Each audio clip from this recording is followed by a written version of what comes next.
tiene también lo que llamamos comorbilidades, quiere decir que puede estar asociado a otros trastornos y con mucha frecuencia está el espectro autista. Es que hay una parte del cerebro en donde se regulan las acciones que no madura. Empiezo a descubrir que con la comida puedo manejar mi tensión. ¿Cómo están todos? Bienvenidos a este programa Dosis de Salud. Como siempre, me da muchísimo gusto saludarlos. Yo soy Marlene Stahl y el tema de hoy les va a encantar. Recuerden que estamos todos los miércoles a partir de las 7 de la tarde por YouTube en Salud 180 y el día de hoy un tema que deben de poner mucha atención porque aunque ustedes no lo crean, hay mucha desinformación y además es muy común. Ojalá se queden con nosotros y aprendan bastante porque además tengo un invitadazo. El día de hoy nos acompaña el doctor Jorge Armando Barriguete Meléndez. Él es especialista en TCA, que es el trastorno de conducta alimentaria. También es médico cirujano. Está certificado de estudios especiales en psiquiatría por la Universidad de París. También es maestro y doctor en psicoterapia y doctor en psicoanálisis del Sistema Nacional de Investigadores nivel 1. Y por supuesto lo encuentran en el Hospital Ángeles Lomas. Y gracias doctor. Primero que nada, gracias por acompañarnos. Pues encantado de estar aquí y poder compartir con tu audiencia estos temas muy importantes, ¿no? Tanto trastorno de la alimentación como trastorno y déficit de la atención, que a veces viene hasta con hiperactividad. Totalmente. A ver, pero primero que nada, doctor, a ver, yo te platico algo. Venga. Cuando dices, ay, es que tengo TDA, lo primero que te dicen, sí, es que no te concentras, no eres muy distraído, pero en realidad va mucho más allá. ¿Qué es el TDA? Sí, bueno, es un trastorno que está asociado al neurodesarrollo. Es un trastorno que tiene que ver que en alguna parte del cerebro, que principalmente es el hipotálamo, que tiene que ver con los afectos, pero también tiene que ver con la alimentación y tiene que ver con la regulación de muchas de nuestras conductas. Entonces, se ha visto que son principalmente hombres, ¿sí? 4-1, ¿sí? Y se calcula que es alrededor del 15% de la población infantil y adolescente que tiene ese riesgo. Okay. Algo importante que tenemos que recordar que cuando hablamos de niños y adolescentes, sí tenemos que saber que están en un proceso de desarrollo, ¿sí? Y de maduración de muchas de sus funciones, dentro de estas las cerebrales. De ahí que es fundamental como papás o como educadores que tenemos que irlos llevando, ¿sí? Y acompañarlos a que sean estructurados, a que las cosas que las empiecen las terminen. Es decir, es muy importante que uno les ponga un juguete o un juego, uno los acompañe. Somos papás que todo el día tenemos el celular al lado, entonces somos papás que fácilmente nos distraemos. O somos papás también que nos gusta que todo sea muy rápido y tener una satisfacción pronta. Entonces, tenemos que fijarnos mucho cómo vamos a estar educando a nuestros niños y adolescentes, porque ellos per se no tienen la maduración a no ser impulsivos o no ser acelerados. Entonces, tiene la característica de cuesta trabajo concentrarse, ¿sí? Les cuesta trabajo también terminar las cosas, cuesta trabajo fijar la atención e ir en profundidad. Es decir, son muy rápidos para dar el vistazo y como entender la noción general, pero luego se pasan rápido a lo otro, ¿no? ¿Sí? Y a veces también son muy hiperactivos, ¿no? Se mueven mucho, que también la hiperactividad tiene una función que es de descargar la atención. Ok, pero a ver, entonces esto se podría considerar una enfermedad, una condición. Sí, ¿qué es? Sí, es un trastorno, quiere decir que sus causas son múltiples, ¿sí? Y lo que tú identificas y te atora es variado. Generalmente está el problema de concentración, de aprendizaje y moverse mucho. Y principalmente es durante la infancia o la adolescencia, pero puede permanecer, ¿sí? Hasta la edad adulta. Y algo importante, tiene también lo que llamamos comorbilidades, quiere decir que puede estar asociado a otros trastornos y con mucha frecuencia está, ¿sí? El espectro autista, ¿sí? Otras veces está asociado con problemas serios de aprendizaje, el tema de ansiedad es muy frecuente y el de depresión. Algunos por datos, ¿no? O por efectos neurológicos, pero otros por la simple frustración. Es decir, el que te quieras concentrar y no puedas, y que el entorno no ayuda, porque también el entorno, es decir, nos nos quiere transmitir en la modalidad que lo que tenemos hoy como estilo, que es a corto tiempo de fijar la atención, pero tendrían también que empezarnos a reeducar a que podamos mantener más la atención, porque sin querer aseguramos que pase el mensaje, pero no desarrollamos la habilidad de concentrarnos y ampliar el conocimiento. Porque cuando tú te pones a ver un tema, por ejemplo este tema, ¿no? Es decir, yo tengo o alguien puede tener este riesgo de este trastorno. Si empiezas a profundizar, te empiezas a dar cuenta que tiene que ver con el desarrollo, que tiene que ver con tu educación, que puede tener que ver con tu alimentación como disparador, que tiene que ver con tu tema de sueño, ¿sí? Entonces son temas asociados a este trastorno que cuando profundizamos nos damos cuenta que para poderlo ir disminuyendo o tratar, tenemos que ver estas variables. Y una de las variables que estamos encontrando es que hasta el 20% de quien tiene un trastorno y déficit de la atención puede tener un trastorno de la alimentación también. Claro, porque como dices, ¿no? Viene de la mano con muchas otras cosas que podría llevar por tener ese trastorno. Pero con este trastorno se nace, se adquiere, se hereda. ¿Cómo identificamos? ¿Qué es lo que pasa en nuestro cuerpo para decir, tienes TDA? Sí, bueno, hay varios exámenes que se les aplican y generalmente la explicación que nosotros tenemos fisiológica es que hay una parte del cerebro en donde se regulan las acciones que no madura. Yo soy inmadura entonces, doctor. Hay una parte sí, bueno, se nota, ¿no? que no madura. Sí, por eso tenemos que saber si lo tengo. Yo tengo que ser muchísimo más estructurada y ayudar a que madure lo más posible, ¿sí?, mi estructura mental. Claro. Quiere decir que si yo tengo déficit de la atención, trastorno de déficit de la atención, tengo que de tener mi calendario, tengo que tener mis horarios, ¿sí? Porque si te pones a ver, a todos, si no tenemos esa estructura, lo que hacemos nos cuesta mucho trabajo que se acumule y que tengamos un avance grande. Claro. Entonces la estructura es para todos y si tenemos el trastorno tiene que ser un poco más. Tenemos que ser mucho más conscientes y también, ¿no? Poder tener terapias, claro. ¿Sí? Y saber que tengo el riesgo por esa parte impulsiva y esa parte a veces irreflexiva y de dificultad de entender las cosas, de tener otros trastornos. Totalmente. Y dentro de los trastornos que nos preocupan mucho son los de la alimentación. Justo eso, ¿qué tiene que ver el trastorno de la alimentación, en este caso de la conducta alimentaria, con el TDA? ¿Por qué? ¿Por qué tendría que tener una relación el que yo tenga TDA y se vea reflejado en mis hábitos alimenticios, en mi nutrición, o cómo se relacionan esos dos? Sí, hay varias cosas. A nivel cerebral, es el hipotálamo el que tiene que ver mucho con la regulación de hambre y saciedad, ¿no? Es la misma región. Okay. Pero por otro lado, cuando nosotros somos bebés, descubrimos de manera muy temprana, ¿sí? Cuando me da hambre, que yo soy bebé, yo siento una tensión, que después voy a descubrir que es hambre, y lloro. ¿Sí? Mi mamá o mi entorno sí se moviliza y lo que primero hace es, tiene hambre y te dan de comer.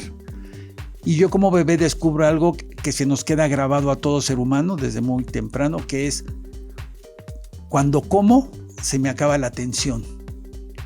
Entonces todo ser humano en momentos de tensión tenemos un reflejo natural que es la comida. Okay. Es decir, llegamos a un cóctel, una reunión, no conocemos, no llegan tus amigos, te estás esperando y ves de repente un platito de cacahuates al lado. Sigues esperando a tus amigos, vuelves a voltear y ya no hay cacahuates. Y te das cuenta. Te los echaste todos. Sí. Y te pones a ver y no hay nadie, ¿no? Y luego te das cuenta que ni te gustan los cacahuates, ¿no? Okay. Entonces ahí vemos cómo la conducta alimentaria sí tiene un efecto gigantesco en todo ser humano, que es cuando como se me acaba la tensión. ¿Por qué? Porque cuando uno come también pasa algo muy interesante, ¿sí? Toda la irrigación se va al estómago, ¿sí? Se llama secuestro mesentérico, imagínate. ¿Sí? ¿Sí? Por eso también disminuye el nivel de irrigación en el cerebro. Por eso también puede dar sueño, digo, no con el platillo de cacahuates. Como se dice, ¿no? El mal del puerco. ¿No? ¿Es eso que te da sueño después de comer? Entonces ve el efecto, ¿sí?, antiestrés que tiene cuando uno come. ¿Sí? Bueno, entonces, si yo soy ansioso, si soy tenso, empiezo a descubrir que con la comida puedo manejar mi tensión. En mi cerebro lo que regula hambre y saciedad no está jalando muy bien. Y luego, por otro lado, cada vez nuestra alimentación está más recargada en carbohidratos y azúcares. Totalmente. Y desde chiquitos, nosotros hemos hecho muchos estudios, hay mamás que sienten que la vida es muy difícil y que hay que consentir a los niños desde muy chiquitos porque después va a ser muy dura, y la manera de consentirlos es darles dulces. Sí. Entonces nos acostumbramos desde muy chiquitos a algo que te acelera un poco, ¿sí? ¿Sí? Y que daña, ¿no? El azúcar en los niños, Sí. No vamos a decir nunca les den dulces a sus hijos, pero abusar de eso también les hace un daño permanente. Claro. Entonces se vuelve un hábito asociado a este tipo de alimentación, ¿sí? Que puede generar un círculo pues no virtuoso, y en donde el tema de que la comida me da tranquilidad o la comida me da placer, entonces lo que vemos se van hacia el tipo de trastornos como la bulimia, ¿sí? Que es el comer de más y no tiene uno que vomitar, puede uno usar laxantes diuréticos o ejercicio excesivo, ¿sí? O el trastorno por atracón, que es este trastorno, que hace mucho conocidos como comedores compulsivos, es este trastorno donde uno come mucho, y una de las funciones, desgraciadamente, de la comida cuando hay trastorno por atracón es poder conquistar el sueño. Okay.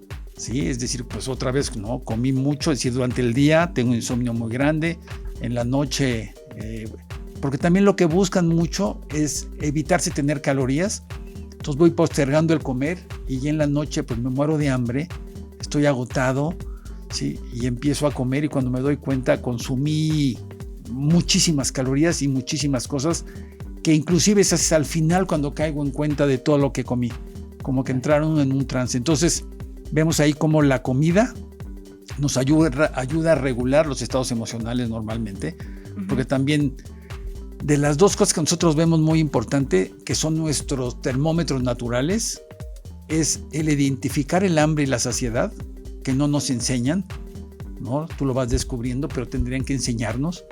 Y el otro es identificar los afectos. A ver, ¿cómo está eso? Sí, es decir, en la medida que yo puedo identificar mis afectos y mis emociones, yo puedo disminuir mi tensión. Y hay un ejercicio muy interesante que yo le pongo a mis pacientes.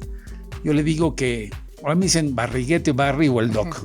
A ver, Doc, ponnos ese ejercicio a todos los que estamos ahorita escuchando esto. Sí. ¿Qué tenemos que hacer? El Doc cuando se despierta, se pregunta cómo se siente. Ok. Yo me pregunto cómo me siento. Acuérdate que todas las filosofías milenarias siempre te dicen que estés en contacto contigo, ¿no? Claro. Y en la mañana puede ser un buen momento. Entonces yo siempre me pregunto cómo me siento, ¿no? Y si me siento bien o mal o regular, también busco detallarlo. Es decir, cansado, triste, no dormí bien, estoy enojado, tengo muchas cosas que hacer, ¿no? Entonces describo un poquito mi estado de ánimo y yo cómo me siento. ¿Por qué? Porque hoy, para describir el malestar, se habla de ser o estar gordo o gorda. ¿Sí? Es un calificativo que ha tomado una dimensión terrible, y cuando alguien se siente mal a veces dice me siento gorda. Entonces yo me describo temprano para ver cómo estoy, porque cuando yo pase por el espejo, cuando me vea, ¿sí? Me voy a ver cómo me siento. Es decir, yo me siento como me veo. Entonces ese día me sentí triste, cuando yo me vea en el espejo me voy a ver triste, ¿no? Y voy a querer estar mejor, me echarme más loción, o hay pocas cosas que hacer uno mismo, pero bueno, lo que se puede es bueno. Y esto es muy importante, ¿por qué? Porque nuestras pacientes, nuestras mujeres, con mucha frecuencia nos dicen que se sienten gorda, en lugar de decirnos, me siento triste, me siento enojada. Entonces aquí vemos cómo esta parte emocional está muy vinculado a mi cuerpo y a mi alimentación, ¿sí? Y a mi manejo de estrés. En el trastorno de déficit de la atención hay una dificultad muy grande del manejo del estrés, porque como mis señales a veces no me ordenan, ¿sí? Y no tengo una estructura ordenada, Totalmente. Sí, mi tensión es muchísimo mayor que la de cualquiera, por eso anda uno moviendo el pie, comiéndose la uña o O comiéndose cualquier cosa en la calle o en la maquinita de dulces, ¿no? Sí. Ahora que mencionas el estrés, que me parece un tema también interesantísimo, porque hoy en día vivimos esta vida, como dices, ¿no? Que todo queremos rápido, todo tiene que ser instantáneo, ya no hay paciencia, sobre todo las personas que también con el TDA, pues no tienen como esa capacidad de organizarse de manera práctica. ¿Qué papel juega esta sustancia que segregamos cuando tenemos mucho estrés, que es el cortisol, dentro también de evitar alguna enfermedad como la obesidad? Porque aquí digo, no solo es cómo me veo, sino lo que puede causar más grave, que es este tema de la obesidad, que además en México, pues somos el país número 1 en la obesidad y todas las enfermedades que trae consigo y las muertes que está causando, ¿no? ¿Cómo hacemos, doctor, para que no se dispare hasta allá y terminemos con estos problemas aún más graves? Sí, por eso tiene que haber en todo esto, primero saber que somos una población de alto riesgo, ¿sí?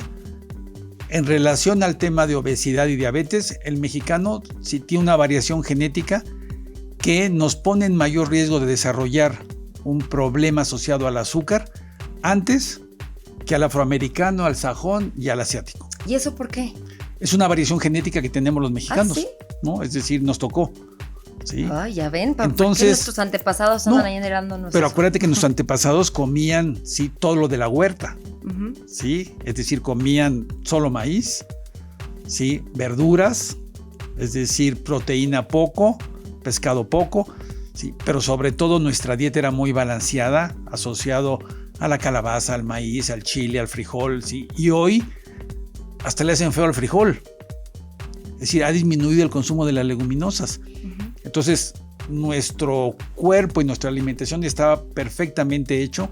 No había caballos, es decir, toda la gente se movía y hoy no nos movemos. Ahorita yo venía platicando, ¿no? que es mi asistente, y me decía que cada vez más hay más ofertas para que tú puedas pedir de comer a tu casa, ¿sí? O pedir algo, es decir, ya no vas a la librería, no. Pides el libro, ¿no? Sí, todo es en la sedentaria, ¿no? La vida sedentaria. Sí. Entonces, bueno, tenemos que saber que hay una parte que nosotros hablamos que es un ambiente obesogénico. Pero tenemos que ver qué es real. Por otro lado, brevemente, hay que decirlo con propiedad, las redes sociales digitales, ese es su nombre, porque la red social somos nosotros. Son tan fuertes que se robaron el nombre. ¿Sí? Y hoy si tú vas a algún restaurante o algún lugar, tú ves a los niños y a los no tan niños, ¿sí? Mandando mensajitos en su red social digital, callando a su red social, claro, creyendo que esta es la buena. Y sí tenemos que transmitirle a nuestros hijos y nosotros recordar que es la plataforma comercial más exitosa de la historia de la humanidad y la más peligrosa. No es una plataforma educativa. Yo sí creo que estos son buenos intentos, pero la plataforma grande es totalmente comercial, ¿sí?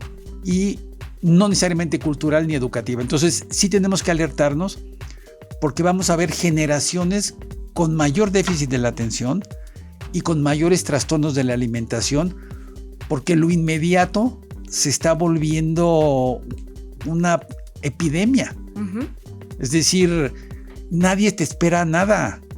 Te marcan luego, te mandan mensajes. Es decir, no hay esa parte de poder, la contemplación, ¿no? Es decir, viajas pero para hacer cosas. Ahora, eso también es un tema importante, que tiene que ver también el TDA con esta parte de tolerancia a la frustración, ¿no? Cuando todo queremos tan inmediato, con la resolución de problemas, ¿no? Al ya no tener esa paciencia para buscar el cómo sí. ¿Cómo se puede tratar, doctor? Digo, claro, está el consejo de no sean adictos a las redes sociales, pero existen medicamentos, tratamientos. ¿Cuál sería lo ideal? Sí, bueno, hay medicación también, ¿sí? Pero también tiene que haber educación, tienen que estar las dos cosas juntos, ¿sí? Uno de los temas grandes es la estructura. Es fundamental que tus niños tengan horarios, ¿sí? Pero que tú tengas horarios y que tengas horarios en donde respetes el no utilizar pantallas. Hoy sí, dentro de tus horarios, tiene que haber un buen tiempo como de lavado. Desintoxicación, ¿no? De desintoxicación, sí. En donde tú no utilices las redes sociales digitales. Y algo muy importante, con la pandemia, pues todos nos pegamos de más. Y lo que nosotros hacemos y sugerimos es yo ponerle arriba de mi celular un libro de bolsillo. Porque muchas veces es de reflejo, ¿no? Estoy así, y un libro de bolsillo de algo que yo quiera leer, no el de mi abuelito que está amarillo y que jamás nadie lo leyó. Para tapar, ¿no? Sí. ¿Por qué? Porque necesitamos regresar a algo en donde yo me concentre, porque hay cuentos, hay poemas, es decir, en donde la palabra escrita o la música, ¿sí? Pero oír música, no tener la música y estar chateando. Jugar acá Candy Crush, ¿sí? ¿no? Entonces sí es muy importante toda esta parte de estructura, porque es lo que nos va a permitir, todos tenemos un nivel de estructura natural, ¿sí? El déficit de la atención, su estructura es más bajita. En el trastorno de la alimentación hay una parte impulsiva también, pero tenemos que saber que ese es mi riesgo, esa es mi actualidad. Y mi estructura, por un lado, conocer mi hambre y saciedad, que es una cosa muy importante. Yo tengo que saber con cuánta hambre llego al desayuno y con cuánta saciedad termino. Tengo que saber que en el desayuno llego yo con poquita hambre, porque hay gente que dice que yo no desayuno porque no tengo hambre. No, es que en el desayuno el hambre es poquita. ¿No? Bueno, a veces no. Bueno, me imagino que debe de haber también gente que llega a la cena sin... Mucha gente dice, no, yo no ceno, por lo mismo, ¿no? Ya no me da hambre en la noche. Ay, a mí me da hambre todo el día. Pero, ¿cómo identificamos entonces? Sí. Paso número 1. Creo que es importante que identifiquemos que tenemos tanto TDA como cualquier otro trastorno que esté alrededor de esta, pues, de esta enfermedad o de esta, como lo queramos llamar. ¿Qué hacemos? ¿Hay que ir con un psiquiatra? ¿Hay que ir a hacer un test por internet? ¿Qué se hace? ¿Cuál es el paso número 1? Sí, paso 1, nos pueden mandar un correo, ¿no? A ver, ¿a cuál correo, doctor? Sí, barriguete@outlook.com. Apúntenlo, barriguete@outlook.com. Sí. ¿Y ahí qué hay que poner? Ahí me pueden poner sospecho, sí, que tengo hiperactividad, es decir, siempre estoy totalmente inquieto. Siento que me cuesta trabajo concentrar mi atención sobre las cosas en un periodo largo. Es decir, empiezo y medio entiendo y me paso al otro. Sí. Y luego, por otro lado, soy un poco impulsivo o impulsiva. Ok, ¿sí? Esos serían, digamos, como 3 síntomas principales para identificar, puede que tenga TDA. Sí, y me ha costado el tema de aprender.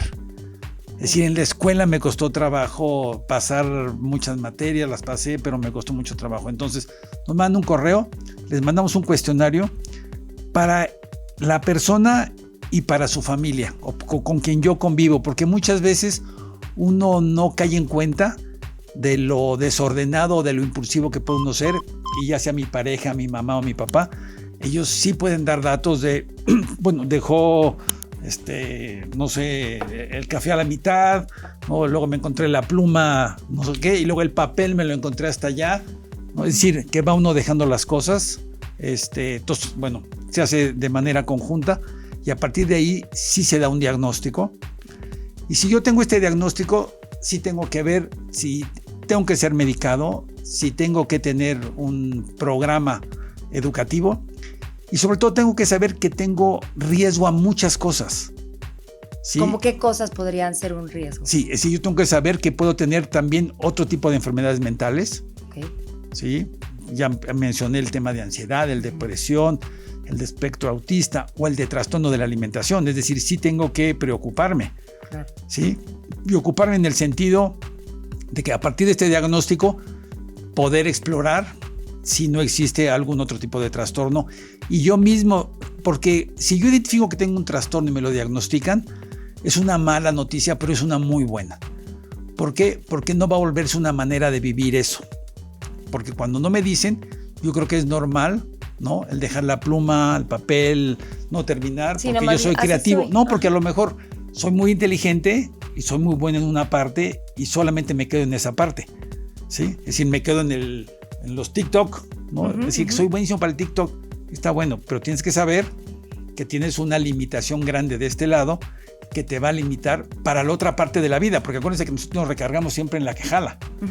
Pero a veces si la quejala solo es un 10 o 20% de todo lo que es mi vida, tengo un 80% que sobrecargo a esto. Claro. ¿Sí? Y también luego para mis relaciones. Uno de los temas grandes que nosotros insistimos es la parte social. Hoy vemos que la parte social se ha vuelto muy difícil precisamente por estos estilos. De por sí son, ¿no?, generaciones también muy rápidas y muy creativas.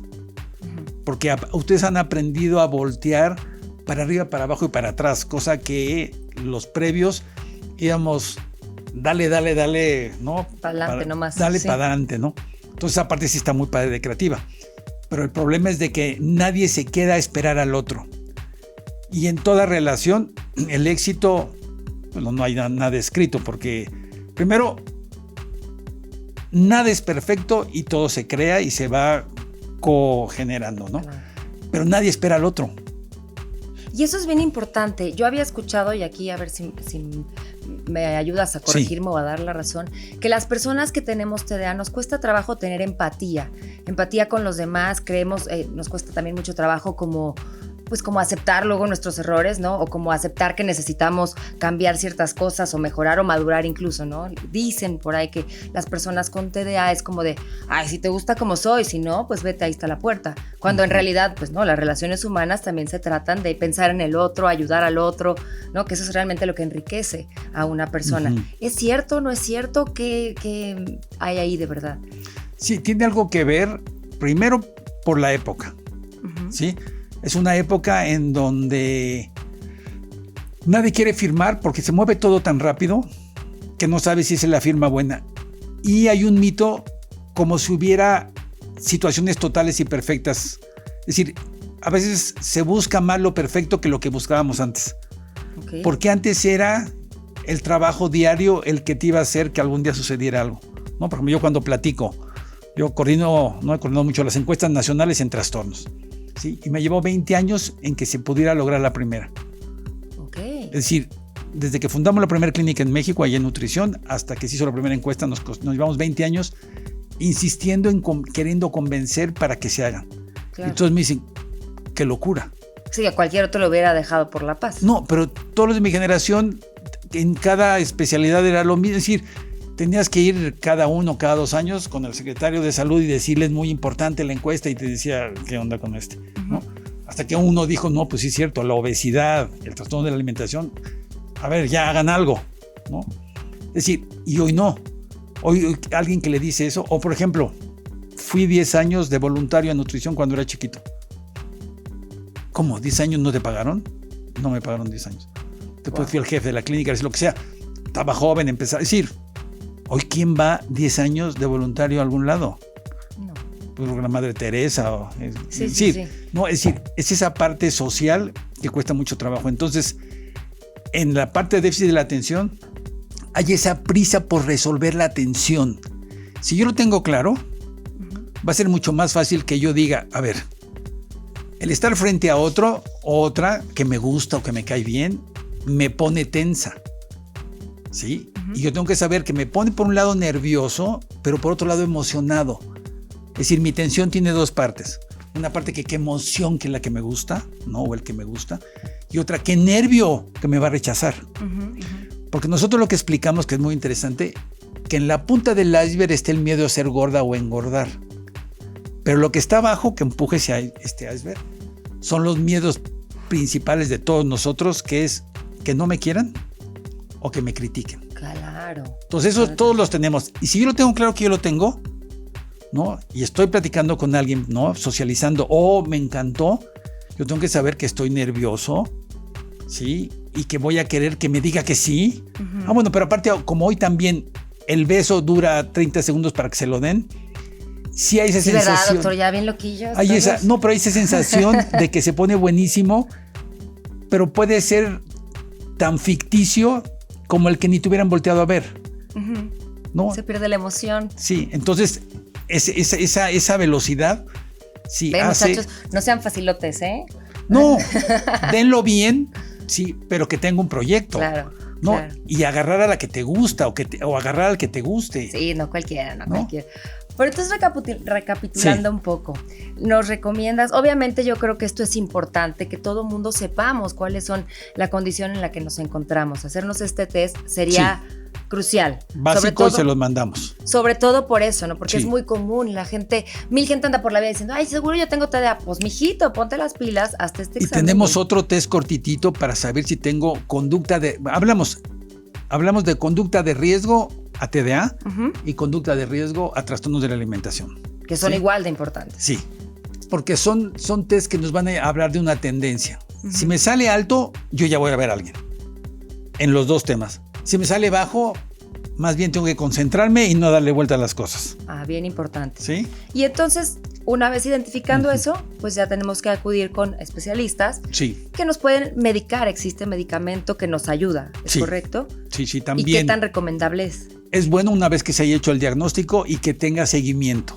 ¿Ok? Sí, es decir, no que le manden su medicamento y regresan en 3 años y la verdad, pues no, es decir, porque necesitamos saber si ese medicamento le sirve, si es esa dosis y si junto con la parte estratégica y de terapia, si se va disminuyendo o no. Claro. ¿No? Porque si no, no tiene ninguna función. Esa es mi pregunta siguiente. ¿Esto se cura, se quita o simplemente se controla el resto de nuestras vidas? Disminuye y aumenta tu capacidad para manejar tu tensión y para manejar y desarrollar mejor tus habilidades. Y esto está contemplado también en el sistema público, porque bueno, nosotros podemos hablar de este trastorno como algo muy común en los mexicanos, pero a lo mejor no toda la gente tiene acceso a tener un buen especialista. ¿En México existen lugares gratuitos? Sí, hoy sí, cada vez más se capacita a los médicos generales, que eso está muy bueno, ¿sí? Para que ellos puedan diagnosticar los principales trastornos emocionales y darles un primer manejo y en caso de que se atoren, pasarlos al segundo nivel y al especialista.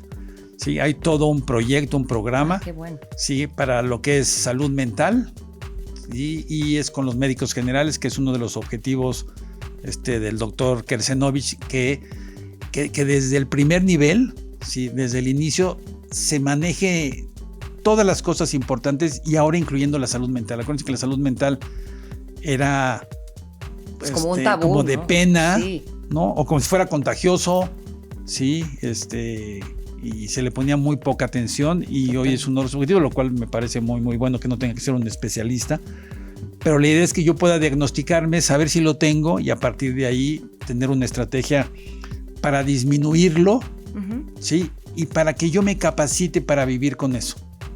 Importantísimo, porque podemos pensar que a lo mejor como se escucha que es una condición, una enfermedad, ay no, qué tragedia, cuando realmente las personas con TDA pueden sacar bastante provecho también de esta condición, ¿no? Si es que se la controlan. Sí, porque te vuelves mucho más estructurado, ¿sí? Te vuelves mucho más organizado y te cachas también en donde ya te estás pasando o de rígido, porque también luego se vuelve muy rígido, o donde ya se está olvidando la parte espontánea.